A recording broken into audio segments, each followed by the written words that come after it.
समारोह सत्रका सभापतिज्यू, उपस्थित सबै ज्ञानका प्रेमी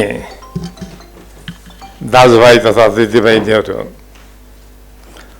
मसँग नयाँ कुरा भन्नु केही पनि छैन। पुराना कुराहरू नै हो दोहोऱ्याउने। हामीले भर्खरै अहिले एउटा के भने मैले म राम्रो मेरो आफ्नै छ कठिनाइ सुन्दिनँ। एउटा माङ्गेनाको कुरा गऱ्यौँ। माङ्गेना एक प्रकारले अब हामीले नेपालीमा लिटरली अनुवाद गर्दा शिर उठाउने भन्छौँ, तर यथार्थमा यो आफ्नै इतिहासको पुनर्स्मरण हो। आफ्नो उद्गम थलोको कुराहरूको कुरा ल्याउने कुरा हो, जसले आफ्नो इतिहास दुरुस्तसँग सम्झिन सक्छ, याद गर्न सक्छ। उसले छाती फुकाएर शिर ठाडो पारेर हिँड्न पनि सक्छ। हामीले मुन्दुमको सानो कुरा अहिले हेऱ्यौँ। लिम्बूहरूको ज्ञानका प्रणालीहरू आफ्नै छन्। प्रकृतिको अत्यन्त नजिक बसेको हुनाले साह्रै नजिकबाट प्रकृतिका विभिन्न अङ्गहरू, डाँडा काँडा खडा नाला रुखपात झार जङ्गल सबैलाई अवलोकन गरेको पनि हुन्छ र त्यसबाट उनीहरूले अनेक ज्ञान हासिल गरेका पनि हुन्छन्। र त्यसरी हासिल गरेको ज्ञानले एउटै उद्देश्य हो, मान्छेको जीवनलाई कसरी सफल र सुखी तुल्याउने। ती कुराहरू हाम्रो समाजले उहिलेदेखि गरी आएको छ। म धेर कुरा यसबारेमा नभनिकन अलिकति कुराहरू मात्र राख्छु। ज्ञान आफैमा एउटा शक्ति हो, नलेज इज पावर भन्छ। त्यसैले हामी सबै ज्ञान हासिल गर्न लालायित र प्रयत्नशील छौँ आदिकालदेखि नै, अथवा सृष्टिको आरम्भदेखि नै। जोसँग ज्ञान छ ऊ सदा बलशाली र शक्तिशाली हुन्छ। आदिमकालमा पुजारीहरू जस्तै फेदाङमा साम्बा हेबा हेमाले आर्जेका ज्ञान का कारण नै समाजमा तिनीहरू प्रतिष्ठित र शक्तिशाली भए। संसारका अधिकतम देशमा उहिले यस्तै ज्ञान जान्ने पुजारीहरू राजा भएका थिए। राजाहरू नै यस प्रकारका पुजारीहरू हुन्थे पनि। तिनले भने अनुसारका ज्ञानले हाम्रा दैनिक जीवन यन्त्र चालित झैँ चल्दथे। आज पनि हामी मुन्दुमलाई हाम्रो दैनिक जीवनमा नियामक मान्दछौँ। कसरी बाँच्ने, कसरी बोल्ने, कसरी सुखी जीवनको लागि अग्रसर हुने भन्ने कुराहरू हामी हाम्रा मुन्दुमहरूबाट प्राप्त गर्छौँ। यही ज्ञानको पद्धतिलाई लिम्बू भाषामा हामी मुन्दुम पनि भन्न सक्छौँ। तर अब शाब्दिक हिसाबले मुन्दुम के हो त भन्ने कुराहरू पनि आउँछ। यो उस प्रश्नको उत्तर माथि भनेको जस्तो त्यति सजिलो छैन। यसका लागि हामीले मुन्दुम शब्दको अर्थ खोज्नुपर्छ। सामान्यतः मुन्दुम शब्दले शास्त्र भन्ने अर्थ बुझाउँछ। त्यसो त कथा पनि बुझाउँछ, आख्यान पनि बुझाउँछ। कसैले कुनै ठुलो काम गर्यो भने हेल्क हो मुन्दुम के याम्बक चुगु भन्छौँ पनि एउटा ठुलो कथा जस्तो गरेर चाहिँ काम गर्यो पनि भन्छौँ। सामान्यतः मुन्दुम शब्दले यसरी शास्त्र भन्ने अर्थ बुझाउँछ। शास्त्र भनेको ज्ञानको विशेष प्रणाली हो। लिम्बू जातिको ज्ञानको प्रणाली भने हालसम्म पनि अलिखित अथवा श्रुति परम्परागत ओरल ट्रेडिसनमा आधारित छ। हजारौं वर्षदेखि मुखमुखी बनिँदै आएर पुस्तान्तरण भइरहेको ज्ञानको पुञ्ज नै लिम्बू जातिको मुन्दुम पनि हो।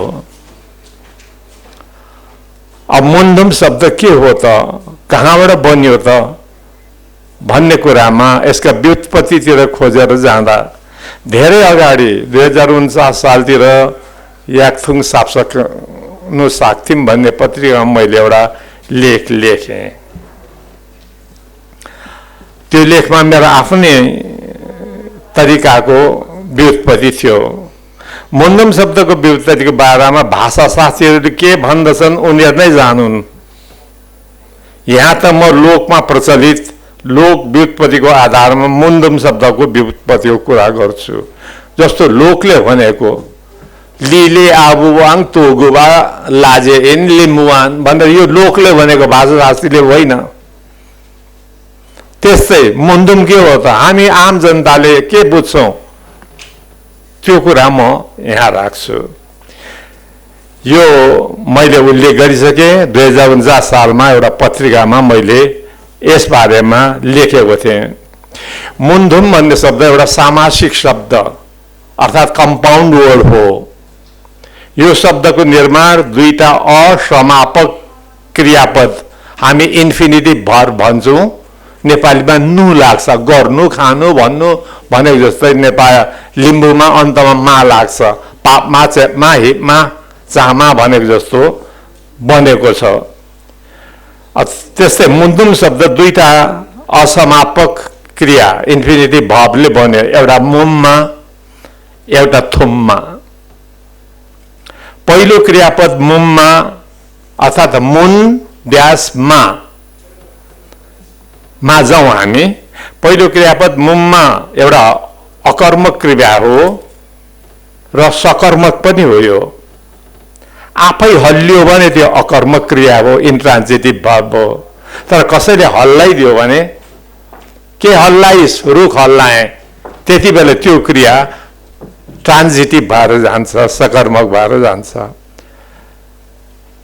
हेन सिङ्गिन आफेक मुन्दा त्यो अकर्मक भयो, हेलले सिङ्गिन मुन्धु त्यो सकर्मक भयो। यसरी यो क्रिया सकर्मक पनि हो अकर्मक पनि हो। र हल्लिने भन्नेको चिज के हो त? हल्लिँदाखेरि मुभमेन्ट हुन्छ। मुभमेन्ट भनेको गति हो र गतिले गतिशीलता बुझाउँछ र गतिशीलले जीवन्तता बुझाउँछ। निर्जीव चिज हल्लिँदैन पनि, हिँड्दैन पनि, बढ्दैन पनि। अर्को दोस्रो क्रियापद हो थुममा। थुम ड्यास मा इन्फिनिटिभ मार्कर भन्छ। असमापक क्रियाको एउटा चिन्ह हो। थुम संज्ञाको रूपमा पनि हामी प्रयोग गर्छौँ। मान्छेको बल तागत भन्छौँ। थुम चोकमा बल गर्नुको कुरा आयो। साह्रै बलियो छ केधुम्बा चोक यसो पनि भन्छौँ। र यो थुममा शब्दको धातु थुम पनि हो। त्यस्तै यसको अर्को शब्द अर्को अर्थ पनि छ। थुम कडा हुनु, कठिन हुनु, अप्ठ्यारो हुनु। जस्तै याम बकिन साधिक थुम त्यो काम गर्न त साह्रै अप्ठ्यारो छ, कडा छ। अथवा त्यो काम साह्रै कठिन छ, साह्रै पथिम थुम भन्छौँ। र थुममा असमापक क्रियाको धातु थुमले संज्ञाको काम गर्छ। बल नेपालीमा मैले अघि यहाँहरूलाई भनिसकेँ। यसमा थुमबाट हामी विशेषण पनि बनाउन सक्छौँ। केधुम्बा त्यो काम अप्ठ्यारो छ। हेर्ने हामी साह्रै केधुम्बा छौ त्यो मान्छे साह्रै बलियो छ। हेन मनाइन केधुम्बा जो शक्तिशाली छ भनेर हामी यसरी अर्थ लगाउन पनि सक्छौँ। र यो शब्दको ले दुईटा चिज एकैचोटि भन्छ। थुम्माले अप्ठ्यारो काम पनि, अप्ठ्यारो गर्न सक्ने बल र तागतको कुरा पनि गर्छ। जुन चिजले अप्ठ्यारो छ, जुन चिज त्यसलाई गर्न सक्ने बल र तागतै हो। र बल र तागत हुनेले मात्रै कठिन र अप्ठ्यारो काम गर्न सक्छ।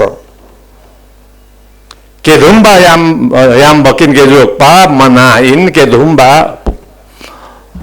पोङमा सुक्मेम्बे एउटै अर्थले दुईटा अर्थ दिन्छ। यसरी हामीले यो शब्दबाट यसरी अर्थ निकाल्न सक्छौं। धेरै कठिन कुराहरू अघि नै मैले भने हल्लिनु वा हल्लाउनु, सकर्मक र अकर्मक क्रियाले एउटा गतिमयता बुझाउँछ। गतिमयता भनेको जीवन्तताको कुरा हो। जीवन्तता भनेको कन्सियसनेस हो, चेतना हो, र यसलाई सुपर कन्सियसनेस पनि भन्छौँ। हामी चैतन्यको कुरा पनि गर्छौँ। चैतन्य सुभागको नै भन्दा पनि हो भने चैतन्यको उत्पत्तिले सृष्टि भयो पृथ्वीमा। वा आदिम समयमा त केही पनि थिएन, शून्य थियो। शून्य भन्दाखेरि हिजोआज हाम्रो धेरै लिम्बुहरूले मोहङ नेसा ख्याङ नेसा भन्छ। हुनुपर्ने मोहङलिङ र खेहोङ के हो? किनभने होङ भनेको खाली ठाउँ हो, रिक्तता। रिक्तता भनेको चाहिँ एम्प्टीनेस हो। एम्प्टीनेसबाट केही पनि आउँदैन। तर शून्य भनेको चाहिँ एउटा परिपूर्ण पनि हुँदो रहेछ। जस्तै हिसाबमा एउटाले बिगार्यो, डल्लो सत्ताइदिनु भयो, जिरो। त्यो जिरो डल्लो हुन्छ। त्यसै कारण यो यस्तो खालको शून्यतालाई परिपूर्ण शून्यता बौद्ध धर्मावलम्बीहरूको शब्दावलीमा छ। अङ्ग्रेजीमा प्लेनम भोइड भन्दो रहेछ। र चैतन्यको उत्पत्तिले नै यसरी शून्यबाट सम्भव भएको। उदाहरणको लागि आकाश भएन, कसो पो गरौँ भनेर त बडो हाम्रो देउता रुयो। कसैको देउता रुँदैन, बिलोना गर्दैन। कोनी कहाँ पुगेर एउटा तारा यसो ल्याएर टाँस्यो, सुहायो कि भनेर हेर्छ। फेरि कोनी कहाँ गएर एउटा जुन ल्याएर यसो राख्छ। तर यो कोनी कहाँ जुन चाहिँ शून्य छ त्यसलाई हामी परिपूर्ण शून्य भन्न सक्छौँ। भोइडको कुरा एम्प्टीनेसबाट होइन। यसरी आयो। चैतन्यले नै चराचरको सृष्टि गराएको पनि हो। त्यसै कारण चेतनाको उत्पत्ति भयो र त्यो चेतनाले यो सृष्टि बनियो। त्यसैले हामी चैतन्यलाई ज्ञानको खानी अथवा हाम्रो शब्दमा निङवाफु भनेर पनि बुझ्छौँ। सृष्ट जगतमा चेतना सर्वत्र व्याप्त भएको हुनाले नै त्यो शक्तिलाई हामीले तागेर पनि भन्यौँ। आएर अघि पुगिसक्यो। आएर अघि पुगिसकेको छैन भने कसरी सर्वव्यापक हुन्छ? आउँदैछ रत्नपार्कमा मात्रै आइपुग्यो भने त यहाँ त छैन नि। यहाँ नभए सर्वव्यापक भएन। आएर अघि विद्यमान छ, अन्त न सर्वव्यापक हुन्छ। यसरी यो सर्वव्यापक र चेतना दुईटा थोकले जे बताउँछ त्यसलाई हिजोआज हामी माङ भन्छौँ, ईश्वर भन्छौँ। सृष्ट जगतमा चेतना सर्वत्र व्याप्त भएकोले नै हामी शक्ति हुनेले कठिन काम फत्ते गर्छ।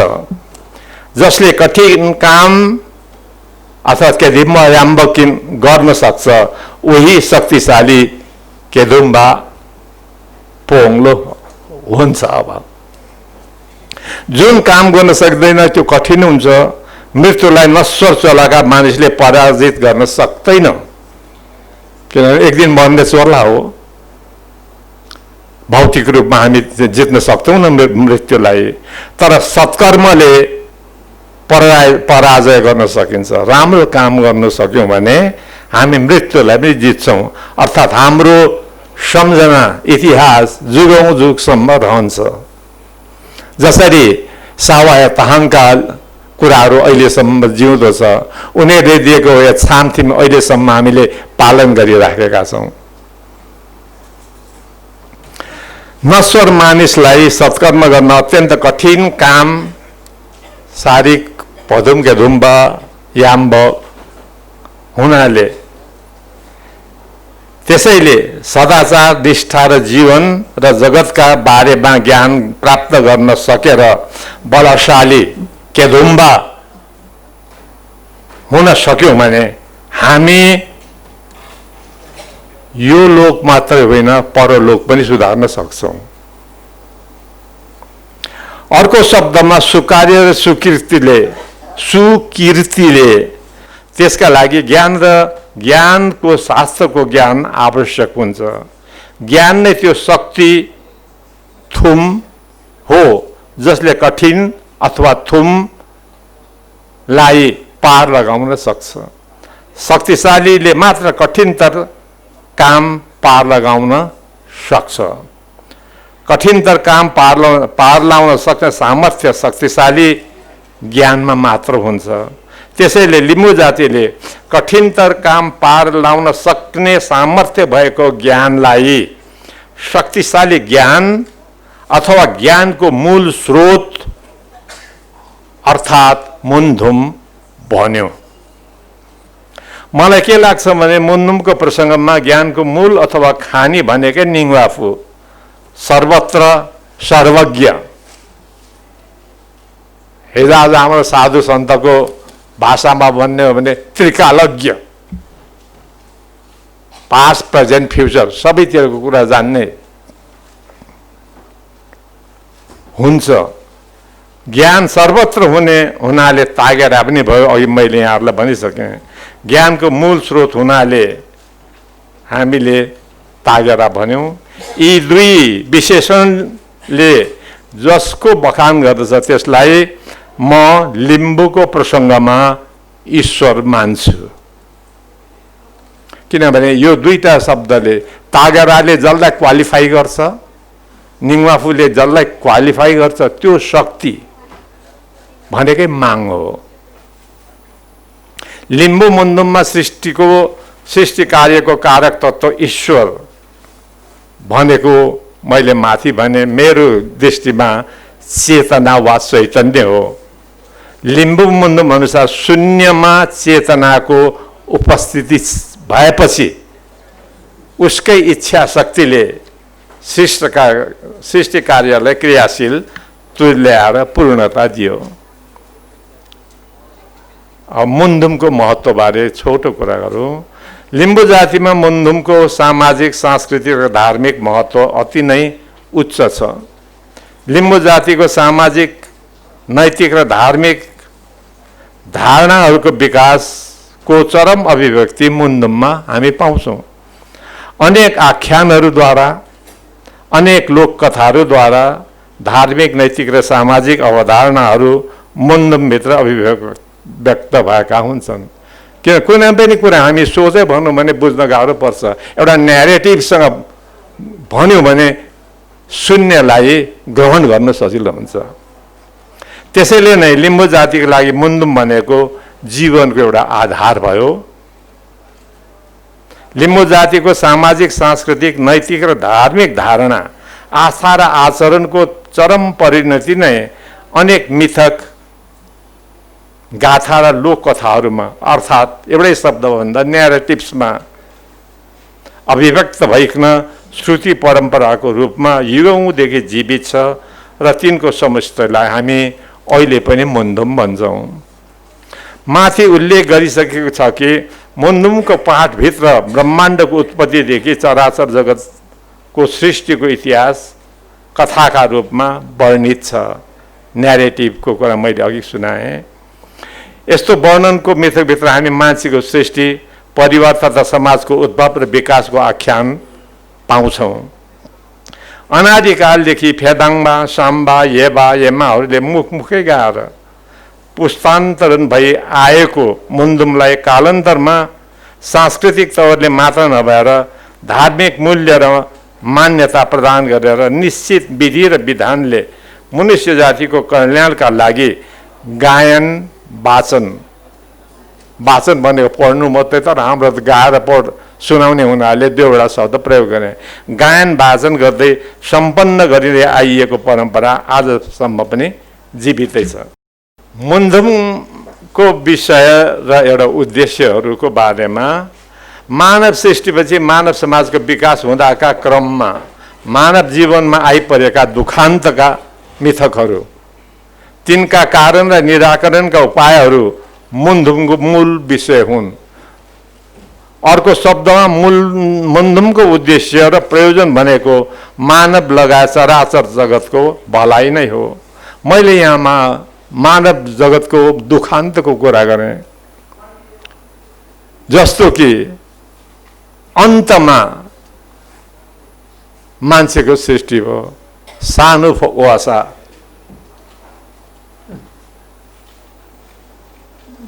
मान्छेको सृष्टि भएपछि सृष्टिकर्ता मासिङ भन्छ। अब मासिङको दुईटा अर्थ लाग्दो रहेछ, एउटा मर्नु पनि, एउटा हराउनु, डिसएपियरेन्सको कुरा पनि। अनि राम्रो संस्कृतिमा एउटा यसको लागि शब्द छ, अन्तर्ध्यान भयो। त्यस पछाडि मान्छे एक्लै पर्यो, जे बोलोस् जे गरोस् त्यसको प्रतिफलको जिम्मेवारी र उत्तरदायित्व त्यही माथि पर्ने भयो। राम्रो काम गर्यो सुख पाउने, नराम्रो काम गर्यो दुःख पाउने।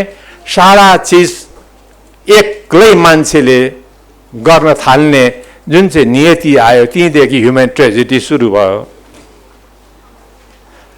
यी कुराहरू हामी मुन्धुममा पाउँछौँ। त्यसैले फेदाङमा साम्बा येमाहरूले मुन्धुमको पाठ गायन र वाचन गर्दा सृष्टिको कथा, मान्छेको सृष्टि, परिवार तथा समाजको उद्भव र विकासको आख्यान गाउँछन्।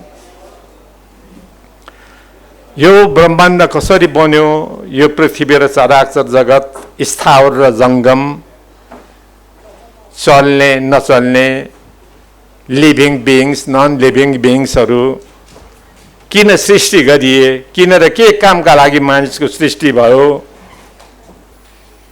ब्रह्माण्डको पछि सृष्टि भएको मानिन्छ।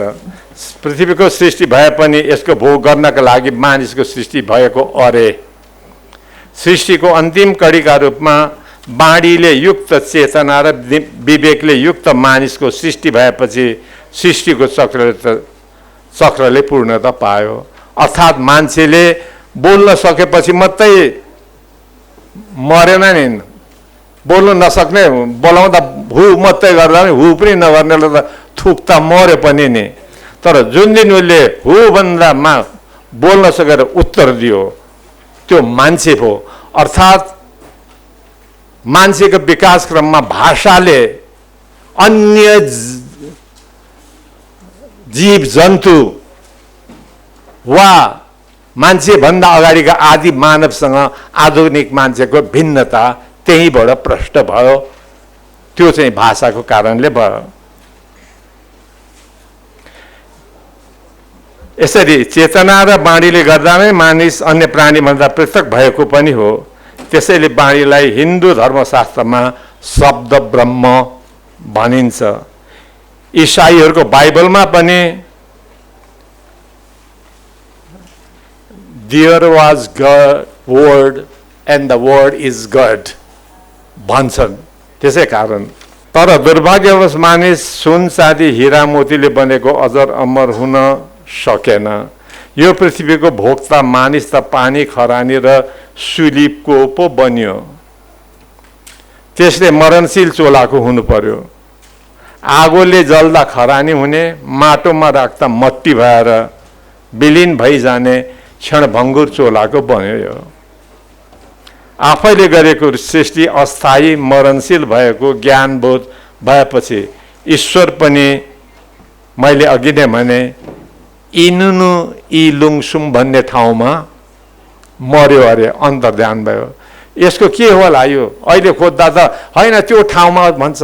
मेरो चाहिँ दृष्टिमा यसको लाक्षणिक अर्थ त इनुनु इलुङसुम, जातो जस्तो राम्ररी घुमिरहने भनेको के हो? त्यो समयको चक्र हो नि। काल चक्रमा ईश्वर पनि समाप्त हुँदो रहेछ। यसरी त्यसपछि मान्छेले आफ्नो दायित्व, आफ्नो सुख दुःखको सम्पूर्ण जिम्मेवारी ईश्वरलाई देखाएर नहुने भयो। हिन्दी सिनेमामा साह्रै दुःख भयो भने भगवानपट्टि पड्काएर गाली गर्छ र टुई आएर यसो हात देखाएपछि उसको शत्रु ध्वस्त हुन्छ। लिम्बूमा त्यो नहुने हो। राम्रो गरिस् सुख पाइस्, नराम्रो गरिस् दुःख पाइस्। यो वास्तविकता लिम्बूमाहरू आयो।